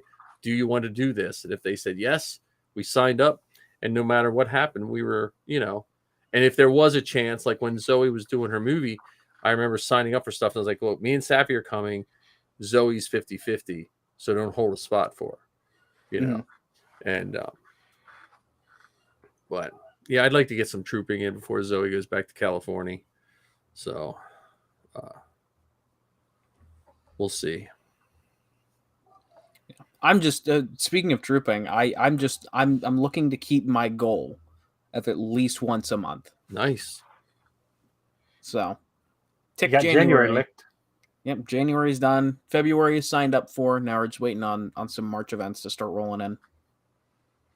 Yeah, summer is like Pennsylvania. Summer's hit or miss, but I like the summer. Sometimes they'll get really oddball ones, like that are like on a Tuesday, and if I'm off, then I try to do those. You know, like we'll do like a summer camp or something like that for special needs children or something. So hopefully it's not unbearably hot. I hope we have another month like we had in October. October for us, I mean, it felt like we had an event every weekend. Yeah, ours are still way far east right now, and like especially on a weeknight or even some weekends, it's like I can't fight Philly traffic, you know, in the middle of a Saturday someday, you know, to troop for an hour. Yeah, so a lot of ours are Columbus right now, which it's hard for me to make it down there. Yeah, especially, I mean, like, and the problem that I've seen is like it's a 2.5 hour drive for an hour long troop. Yeah, so 5 hours worth of driving for 1 hour worth of troop, and then maybe an hour worth of dinner. Yeah, well, I like Delaware right now is like going gangbusters in the sense that I like going to Delaware because they'll have a variety of costumes too. Like I know that's I probably am a slight costume snob in that regard because I do like to troop when there's a variety. Mm-hmm. You know, like I love if there's a Vader. I love as a TK. I love to troop when there's a Vader. So well, same as Kylo. Yeah, we can get 2 Sith Lords together. Yeah, that's what I'm saying. Like I just like to see, like I like to see groups of stormtroopers and I like to see groups of Mandos and stuff like that. But there for a while, we just had like a mismatch of like Royal Guards. I love when they're in pairs. So I hope Chris doesn't listen to this. He's a friend that does a Royal Guard, but I love to see Royal Guards in pairs. But I don't see that very often. There we go. All right. Good to see you, Anthony. Popped in. You missed our trivia. John's our trivia master. From a certain point of view. Anthony, I won fair and square. I think Anthony would love and hate that trivia at the same time. That method of trivia. I thought you were talking about just that quiz in general. Well, that quiz in general wasn't that good. Faithful watcher, first time caller. So, yeah, Anthony, did you like my new category on the on your thing? I'm curious what on the Georgies. Oh, the Georgies. Yeah, I was looking for that. Though I did find a really nice George Lucas bust that I think I'm going to make my switch to my bookcase. Because that one comes already in pieces. I know exactly which one you're talking about. Yeah, too. it comes. It's like, you know. So I'm like, I don't even have to hinge it. I could just put the hinge in the back, bronze it up. So have my George Lucas. There's some really, and they're made by Great Ape. Is that Great Ape that makes those? Yeah. But man, that's expensive for a file. What was it? $35, $45? $35. Oh, nice. Now I want to know which one surprised you.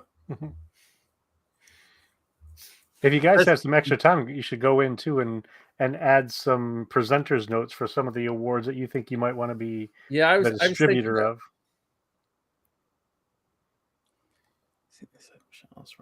That's a good point. I could have sworn there had to be at least one. The girls had an award show 4 or 5 years ago. But when you had teenage girls do an award show for girls who never watched an award show, it didn't really go over very well.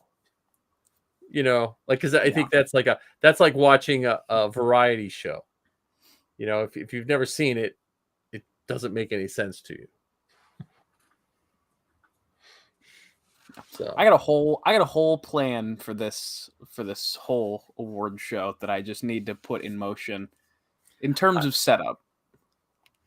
So then you riding in on a horse? I picture like next year, then like the Oscars will be the forces behind Star Wars, and then our show will be what was the award show below, remember there for a while, the like Razzies? Huh? The Razzies? Yeah. The People's Choice Awards? Yeah, but what's like there for a while, it's like everyone had an award show. It was like a really bad one, you know. Oh, the MTV Awards show? Yeah, like MTV, where you got popcorn, a gold popcorn. Blockbuster. Well, I guess Blockbuster was pretty big back in the day.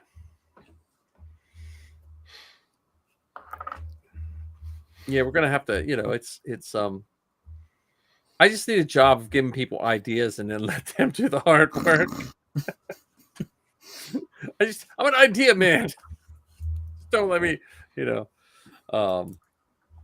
But yeah, I was gonna use these trivia questions. You ever see this? Yeah, I have that set. Yeah, I was gonna use these trivia questions, but I just didn't have time to type them in. It's my marking period ends Wednesday, and I'm one of the nice teachers that lets kids turn in work late, which sounds really good, but when you have, you know, 160 students decide to turn in up to 9 assignments late per student. Yikes. It doesn't make the last couple days very much fun, you know. Formal wear. Oh man, I gotta find formal wear. I wear formal wear every single day.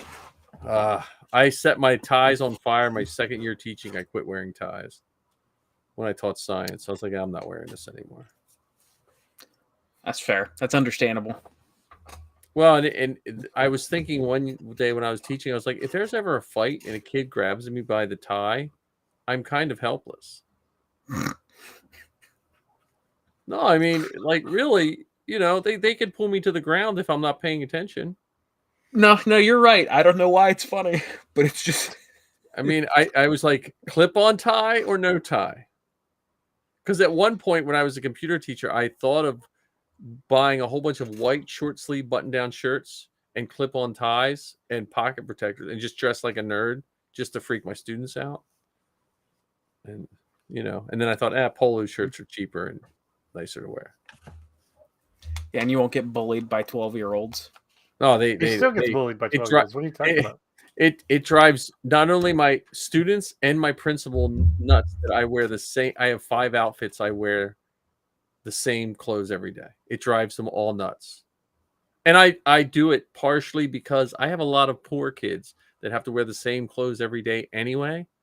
So I show them, look, it's not a, there is a method behind. I try to help my students who don't have much. Yeah, but you're not one of the Instagram influencer teachers that poses by the chalkboard. No, because technically, I try not to take any pictures of school because there are some violations of putting social media pictures of the school. Like I could violate some stuff, and so I just better safe than sorry.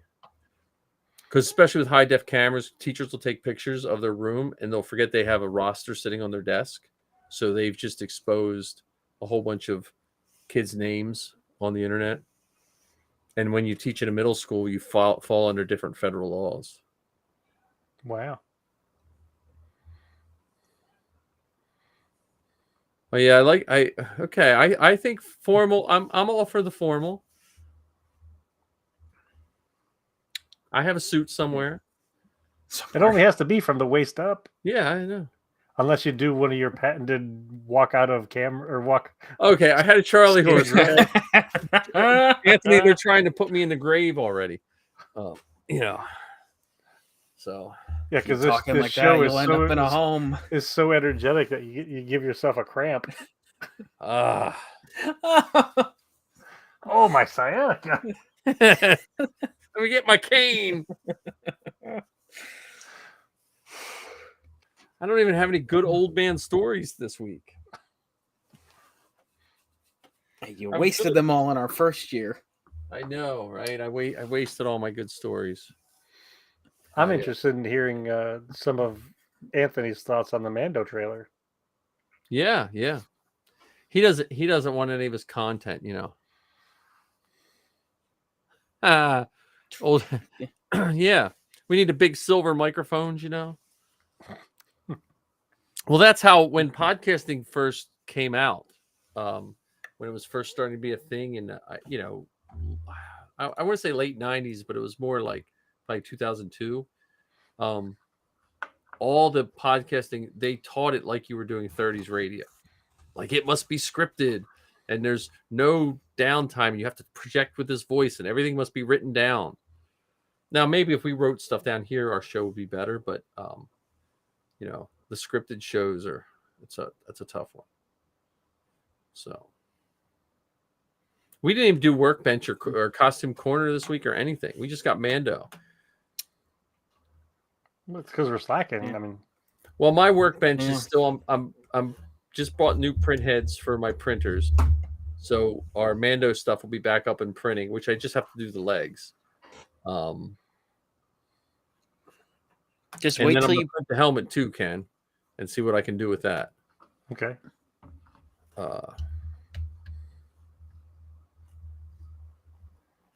There we go. I thought we were almost going to get like the dad badge, but we kind of just reverted back to our old self. We tried.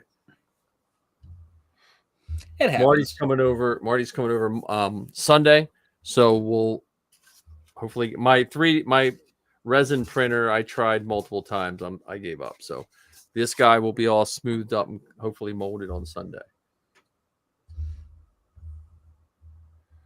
Yeah, I saw Kirby and the White House.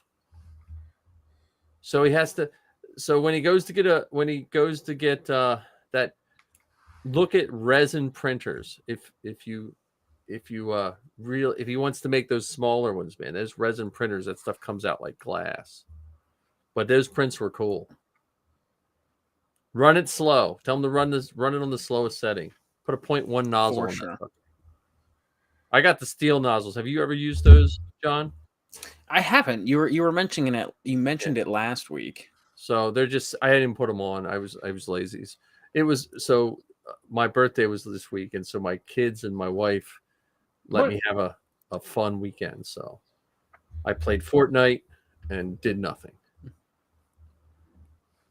Yeah, Anthony, tell him to put a smaller nozzle on if he wants more detail. Mm-hmm.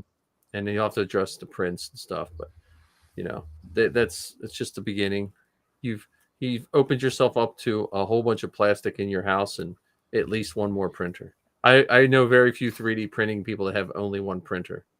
Would you go so far as to say that he's taken his first step into a larger world? Yes. I knew it was coming. I knew someone was going to say it. I figured Ken would get it exactly right. Almost So had a get- Charlie horse again. I just bent my leg and I was like, I can't now. Now I'll be like serious pain. I'll have an aneurysm on camera, but And the award for most exaggerated episode goes to Big Daddy Hinton. No, the and Ken, did you go to RoboFest? Well, they had RoboFest. That's where I hung Mando out with you merch? and Marty and 000 the one time, I thought. Yeah. Were you there when they had the 3D printer? It was printing candy or chocolate. Were you with me? Maybe. Because there's certain printers now they sell chocolate on a spool and it will print like chocolate. Hold on. Wait a goddamn minute. Chocolate. Yeah. The edible kind. Yeah. It was printing chocolate candies, like flowers and stuff like that. Now, I don't know. It said it was edible. It didn't say it was good, but yes. I can picture how it would work. The how is not the problem. It's they were the printing why. little roses. They were printing little roses. I feel like that would take just so much time, and it would be far easier to print something in plastic and then make a vacuum form of it. Because something that's small. Yeah, well, I have food grade silicone to make food molds, but it's not as cool. I guess. You see, the first 3D printed house was built. Is that with the cement printer? Yeah. Yeah, you put the cement printer in the middle of the house, and then it prints it, and then you have to take the printer out. Yeah, that's cool. I thought that was awesome. It's a very interesting looking house, though. Yeah, well, housing. See, that's the American version of a house, and most of the world's version of housing is way different. Like. I think for that's one of those things that could solve housing problems. That's also one of those things that would probably never be legal in the United States. That's a good point. Because like where I live, if you're rich, you can build a tiny home. If you're poor, they'll keep your trailers out of the borough. You know what I mean? So it's,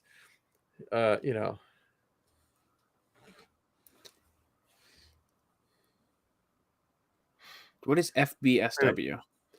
Forces behind Star Wars. Hey, well, I will give you any files. We're up to, just because of me not knowing how Anchor works, we're up to almost 100 episodes.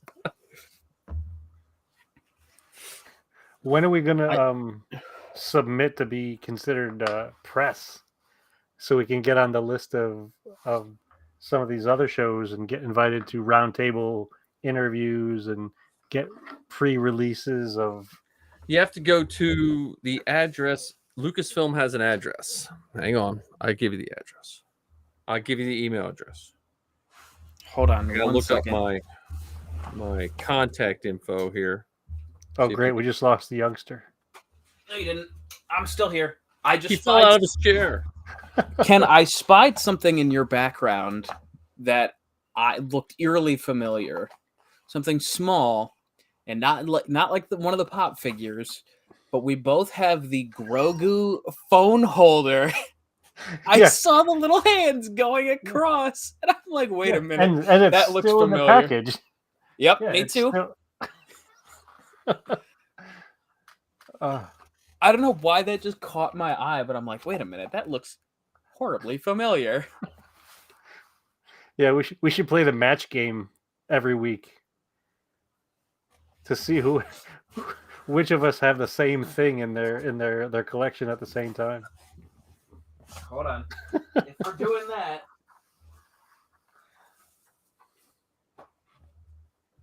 Ugh. How about this one? I don't think I have it out. Yeah, I think we have that one. Okay, here we go. Here's who you want to email. Publicrelations@lucasfilm.com. Did you just make that up? No. That seems too easy. Public relations. Yeah. I've already emailed them, apparently. That's one of their people. And then, you got to learn to use hashtags. And again, some of these podcasts have been around, but also it's your numbers. And they shied away from podcasters when they had that big debacle, and they pulled all the podcasters off the website too. And some of those people survived from that big purge of podcasters just because of a few jackasses that they were just like, you know what, we're not going to deal with this nonsense. So okay, let me ask this then. What you just email them and be like, hey, I'm a part of this network. Here's my podcast. Here's my feed. Here's what I do. And it could mean that you send it all the time, like you just, and like when I got, it was easier for a lot of times when I got Zoe's because there was a third as many podcasters. Like seriously, pre-COVID, when COVID hit, podcasting exploded. And it's just who gets in, and you start following all those people on social media, and you just gotta populate your stuff, and you just act like you know it,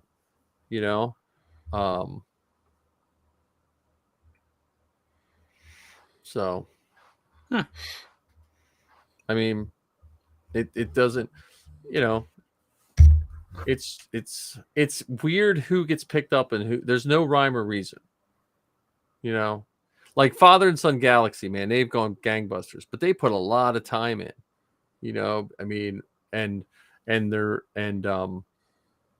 Kerwin's wife is a PR person. Like that's what she does for a living. So she has, but if you want to hire a PR person, I would recommend hiring her because, but bless you. That wasn't a sneeze. I'm sorry. Oh. I'm laughing at a picture my mother sent me. So it just depends on what you want to do with it. I mean, the other thing is, as much as I joke around about badgering for Zoe, I still never made it less fun for either of us. Hopefully, like I hope that Zoe maybe has a different. If either of you ever interview her, she may have a different take on it. But I hope I never made it that it was any undue pressure. Like I think at certain points in your life, you have to do things that aren't necessarily what you feel like doing. But I hope I never took away any of the fun by putting pressure, on her, if that makes sense. Makes perfect sense. Am I missing something? What do we? Yeah, John's got an inside joke. Oh, okay. John's falling apart. So I'm sorry. Sorry. John's good. Oh, well, so okay. So here, let's think of while we're laughing. Let's talk about podcasts, and we'll close off with podcasts we're listening to and what we're going to do with this in the future.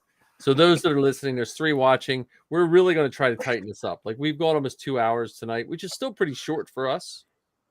Like that's. I mean, but we're going to try to tighten this up and have more categories and have a structured show. And I think we're doing better.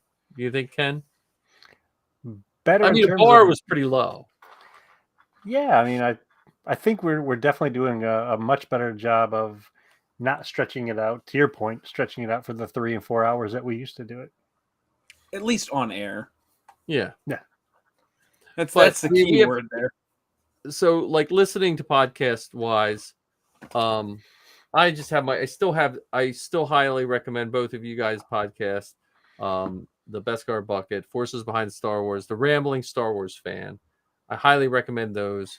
Almost as highly as I recommend Star Wars Geek Girl, but I told you guys that anyway. No, but Star Wars Geek Girl is my daughter's podcast, So all those podcasts I would highly recommend.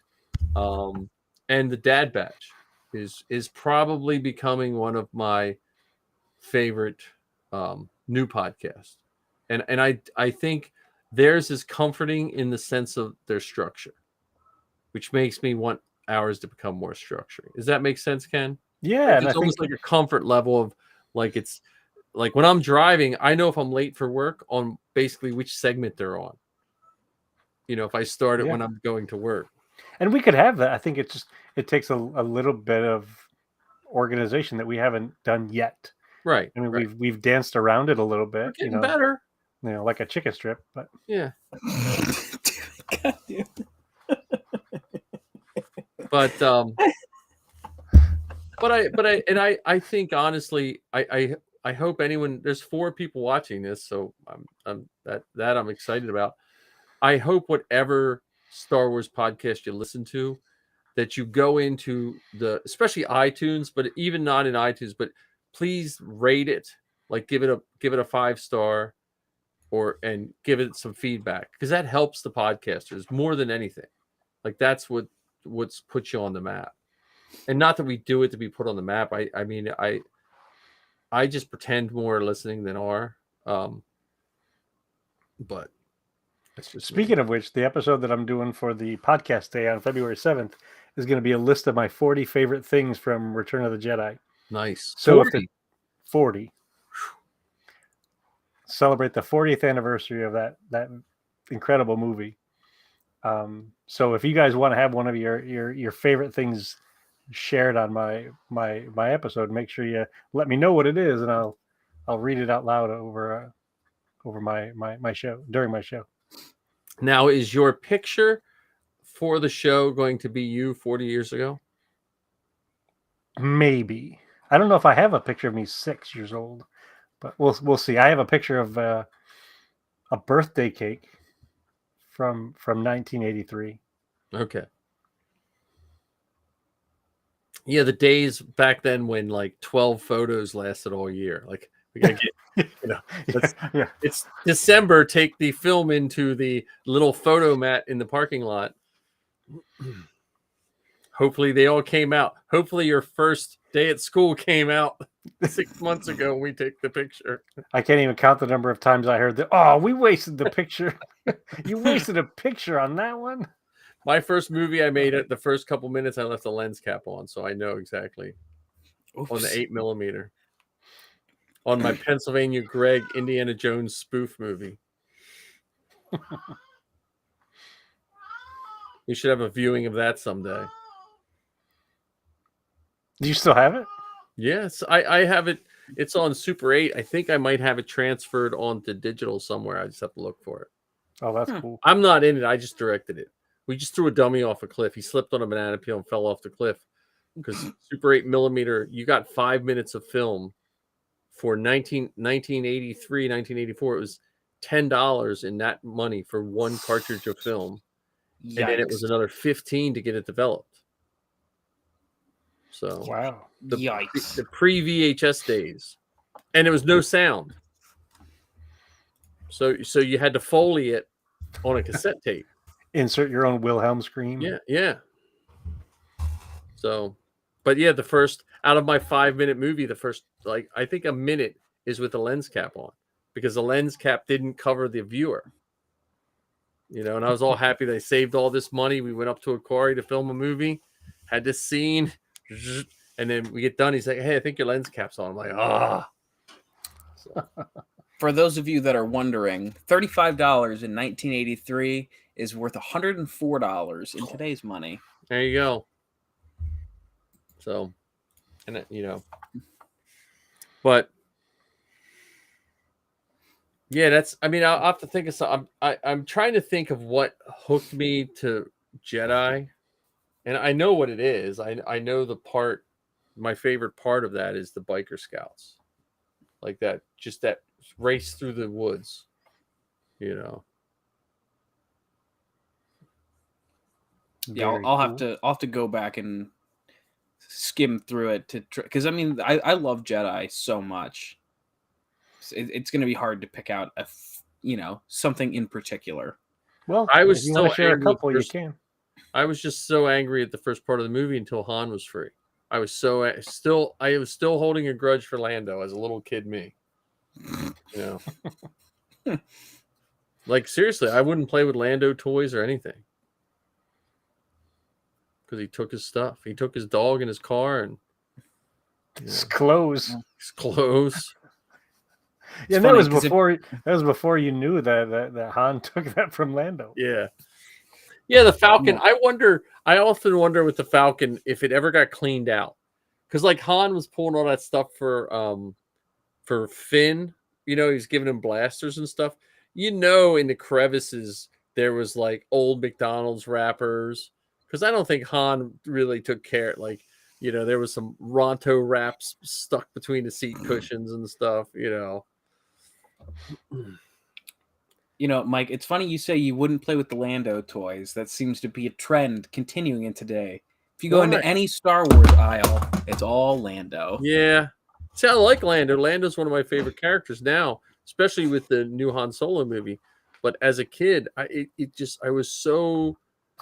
seriously, it devastated me when Han that really, because I'm sure movies did it before, but for me, you never saw, because I was used to watching television, a main character was always insulated. Nothing ever happened to a main character on a TV show. The TV shows usually ended up like the $6 Million Man was going to make it through the show. The dudes on the Planet of the Apes television show were going to make it through the show. Right. And Han Solo did not. Yeah, then you should probably write a strongly worded letter to George. Yeah. Well, it's because George had only made one other Star Wars movie before that.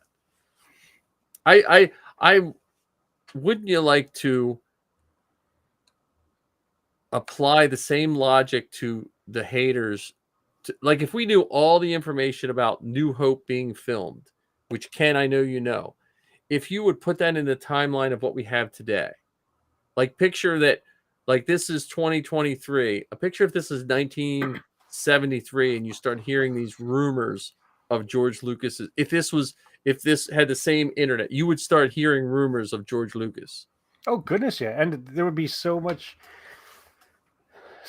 more dirt, because the way that the world is now, they had when they were filming The Force Awakens, they had, long shot photographs of some of the set pieces and stuff. See you later, Anthony. Thanks for joining us tonight, buddy. So they had, photographers from far away taking pictures, or people sneaking pictures out of the set and everything. And it is interesting that, yes, shortly after the movies, they had some of the behind the scenes stuff, but that stuff was curated. It was curated. It was purified. It was safe for release. That's not the case now. Right. And we don't have the benefit yet of time. I imagine in 15 or 20 years from now, we'll get some more of the nitty gritty stuff that happened when they were making The Force Awakens, when they were making The Last Jedi and so on. But I think out of kindness and respect for the makers, they're not sharing that now. And even if we think to the, you mentioned Solo, that movie was not easily made. Right. They had reshoots and they got rid of, people along the way, and out of kindness and respect for the makers, they're not opening up the dirt on them, and they themselves aren't sharing it. And I don't know if it's because of NDAs or whatever it is, but they're I think they're more respectful of it and the property and the material than they are willing to spill the beans on all the behind the scenes nonsense. Well, and I also wonder if most movies have behind the scenes nonsense. Like I like I said with George Lucas, if you think of New Hope, none of the radio controlled R2s worked. Like imagine nowadays if they were like, oh, the main, guy's not working. How about George Lucas coming back from Tunisia and the crew, or maybe back from England, the crew had spent $1 million and they only had a handful of shots. Yeah. Granted, they had to build the equipment, they had to build the rigs, they had to build the cameras, they had to build the computer to do what George wanted them to do, and they still spent $1 million in 1976. Yeah. And didn't have all the stuff done that George had expected them to have done. So much so that George said, "You know what, John? I appreciate what you've done. I'm not gonna not going to bring you with me for the rest of the movies I have in mind for this. Yeah, that's what I'm saying. Like it's just I think we know too much, which is kind of cool in a way. But if you look out of context, because I don't know how to make movies, I really don't. I'd like to think I know more than most, but I probably know very little. You know, and these people that critique it, and then like you were saying, where they want to keep it, I think also Lucasfilm is doing the smart thing, and they're not trashing all these people that have gone through, because that would keep people from wanting to be a director. Yeah. Like if things don't go right and you make a big, like I think DC's having that problem right now, where they weren't backing up any of their. Well, who wants to go work for a company like that? You know. No.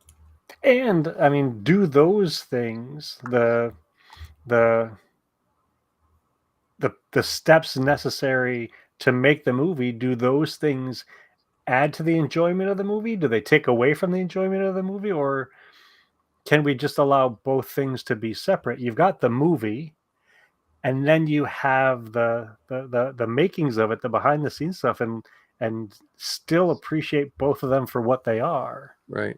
Well, and one of your, I forget who on your show, they don't like to know the behind the scenes stuff.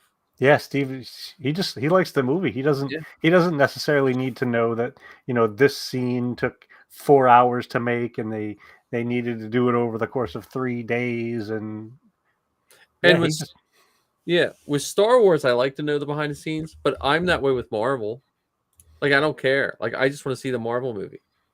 Like, and so maybe it's just different for different folks, but anyway, we were talking podcasts, and so that's why people should listen. No, but that's why they should listen to your podcast, Ken, both of them, because of just all that knowledge you have. And John has the interviewing skills of an expert, a Barbara Walters, if you will. Yeah, he's like the Barbara Walters of, if he was, of podcasting. But I do think podcasting in general, we all, myself included, we have to reach out and try to get on other podcasts and get other podcasts on us, because that in essence is the basis of podcasts. So because that's how when I first started listening to podcasts, that's how I found Steele. I was listening to, I forget what podcast, because I always listen to Sal's stuff, and then Steele was a guest. I was like, oh, he has a podcast, and then it grew out from there. Yeah. So. Well, it would be fun for the Rad Batch to meet the Bad Batch, or the Dad Batch. What do you mean? Going on each other's shows isn't good enough? Well, we got we have to broaden our circle here. Well, I'm telling you, I still think John should go for the 501st cast. I may or may not send an email tonight. Yeah, that is. I'm trying to think of her name. Nikki. Oh, Nikki something. She does the Jawa. She's out of New York. She's the one I think's been on it the longest. Gotcha. And they just seem like nice people. They do a relatively scripted show. I mean, but I know they lost one. Now I don't know. Maybe they have another person on. But like I said, what's it hurt to ask? Right. I know if I ever do another podcast of any regular time, I want to do one where I have to do nothing but show up and talk. That's what I want. I mean, you can record everything in Anchor. Just here's what we're going to talk about. You sit down, shut up, talk, and because the teacher in me always wants to be in control, and I don't want to be. Mm-hmm. If that makes any sense. Yeah. No, I get that. Well, I think tonight's been another fun one. I appreciate you guys getting together on a Wednesday again. Yeah. Oh, here I got to get our cue our music to get us out of here. Music. We have to exit out with some good old fashioned solo here. We'll have to choreograph some dance moves at some point so that when our music starts, we just have to play the game and record us playing the game. Actually, I think Zoe has footage of me playing this game somewhere, which I don't know if I ever want that to come to the light of day. But didn't the Xbox record all your moves? Huh? No, she was recording it on the phone while I was playing. Oh, even more fun. There we go. Where's our picture? Oh, I got to turn this on.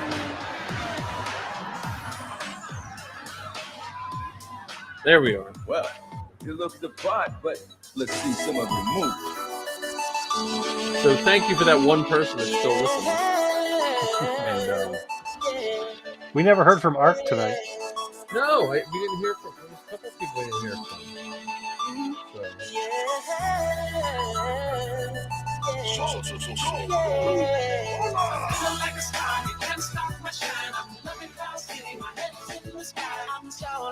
I gotta add your new logo. Yeah, I'm feeling good tonight. Finally feeling free and it feels so right. Oh, We got to change the timing of that one. gonna see a princess, Huh? everything's all right. Because it says from the John Oh, yeah. Scalise and then Beskar Bucket. Yeah, I gotta work on that. Okay. And set the carpet nights off me. I'm living life now that I'm free. Yeah. Trying to get myself together. Now I got myself together. Yeah. Now I made it through the weather. Better days are gonna get better. I'm so happy the carpet night is gone. I'm moving on. I'm so happy that it's over now. The pain is gone. I'm putting on my shades to cover up my eyes. I just realized what that line was. I'm so glad the pain is gone.